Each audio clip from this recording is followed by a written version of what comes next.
If you lift the lid of a computer, you will see a circuit board into which a number of little boxes have been plugged.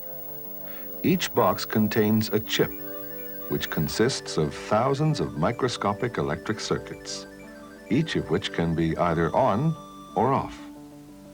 This is the only language that the computer understands. Is one of my circuits on or off? A sequence of several ons and offs in various combinations can represent any number or letter or graphic symbol, and we can symbolize these ons and offs by using a 1 to stand for on and a 0 to stand for off. Most computers can represent any of the symbols on their keyboards by various combinations for a total of exactly 8 ones and zeros.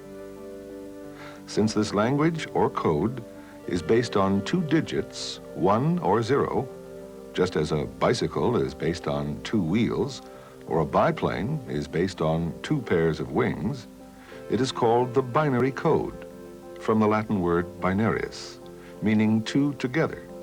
And each of the ones and zeros is called a binary digit, or bit for short.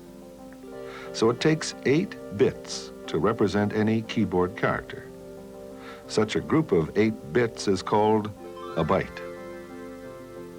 1 byte is the equivalent of 1 character. This computer can store or remember roughly 32,000 bytes. That means you can feed a program into it that uses up to 32,000 characters, letters, numbers, or graphic symbols. Just as a kilometer is 1,000 meters and a kilogram is 1,000 grams, so is a kilobyte roughly 1,000 bytes. This computer, therefore, has a 32 kilobyte memory, or a 32K memory for short. But the memory of most small personal computers can be extended to at least double that, 64K. This may sound a lot, but it isn't. The average page of a book contains about 2,000 characters. It's a 2K page. So even a 64K computer can only store as many characters as a 32-page book.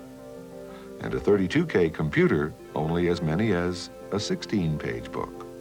Although, of course, a computer can do a lot more with its characters than a book can. But that's another story.